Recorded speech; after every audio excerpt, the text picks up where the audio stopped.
శుభోదయం. Global బెతేనియా Calvary ministry తరపున ఈ ఉదయకాల సమయంలో మరొకసారి మీ అందరితో కూడా కలుసుకొని దేవుని యొక్క పరిశుద్ధమైన మాటలు ధ్యానించడానికి దేవుడు నాకు ఇచ్చిన మధురమైన అవకాశాన్ని బట్టి దేవునికి ప్రత్యేకమైన వందనాలు తెలియజేస్తున్నాను. ఈరోజు కూడా పరిశుద్ధమైన వేద గ్రంథంలో నుండి మరొక చక్కటి మాటను చదువుకుందాం. యెహోషువ గ్రంథము 1వ అధ్యాయము 9వ వచనాన్ని నేను చదువుతున్నాను. దయచేసి గమనించండి. యెహోషువ గ్రంథము 1వ అధ్యాయము 9వ వచనము. నేను నీకు ఆజ్ఞాపించి ఉన్నాను కదా, నిబ్బరము కలిగి ధైర్యముగా నుండుము, దిగులు పడకుము, జడియకుము. నీవు నడుచు మార్గమంతటిలో నీ దేవుడైన యెహోవా నీకు తోడయుండును. దేవునికి మహిమ కలుగునుగాక. అవును ప్రియులారా, ఇజ్రాయేల్ ప్రజలకు తోడై ఉన్నాడు కాబట్టి వారు అడుగుపెట్టిన ప్రతి స్థలంలో దేవుడు వారికి ఇస్తానన్న స్థలాన్ని దేవుడు చేశాడు.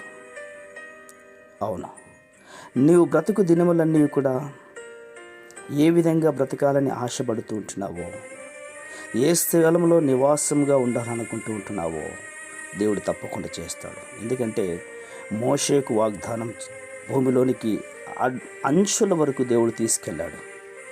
మాట ఇచ్చి నడిపించిన దేవుడు మాట తప్పక నడిపించాడు.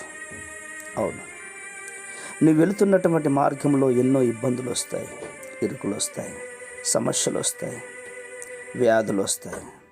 చాలామంది కూడా నిన్ను అనగదొక్కడానికి ఇష్టపడతారు. నేను బలహీనలు చేసి వారు బలవంతులు అవడానికి ఎంతో ప్రయత్నం చేస్తారు. ఆ సమయంలో నువ్వు భయపడకుండా దేవుని వైపు చూడాలి. దేవుని వైపు చూసి నువ్వు ప్రార్థన చేసినట్లయితే కనుక యెహోషువకు చెప్పిన రీతిగా, యెహోషువను బలపరిచి నడిపించినట్లుగా మోషేకు తోడయున్న దేవుడు యెహోషువకు కూడా తోడయి నడిపించాడు. అవును, ఉదయకాల సమయంలో భయపడద్దు. నీ చుట్టూ ఉన్నటువంటి మనుషులను చూసి, వారు బెదిరిస్తున్న బెదిరింపులను చూసి, వారు నీకు తెస్తున్నటువంటి కీడును బట్టి నువ్వు భయపడద్దు.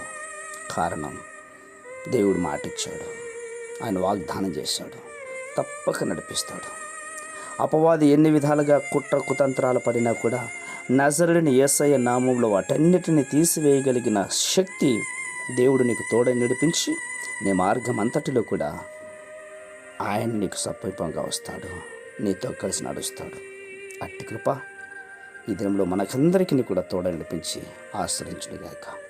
ప్రేమ నమ్మకమైనటువంటి మా ప్రియ పరలోకపు తండ్రి, నిజమే నాయనా, నీ దాసుడైనటువంటి మోషేకు ఏ విధంగా బలము, శక్తి, జ్ఞానం, ఆయుష్, ఆరోగ్యం దయచేశారో యెహోషువకు కూడా అలాగే తోడై నడిపించి ఆయన మార్గం అంతటిలో మీరు ముందుకు నడిపించడానికి కృప చూపించారు. ఈ మాటలు వింటున్న బిడ్డలందరూ కూడా ప్రభా ఏ విషయంలో సోందిపోయారో, ఎక్కడ పడిపోయారో, దేనికి భయపడుతున్నారో తెలియదు, కానీ అలాంటి వాళ్ళందరూ కూడా ఈ మాటను బట్టి ధైర్యం తెచ్చుకొని వారు ఉన్నతమైన జీవితాన్ని కొనసాగినట్లుగా సహాయం చేయండి.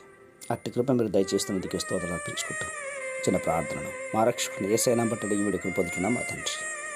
ఆమేన్, ఆమేన్, ఆమేన్.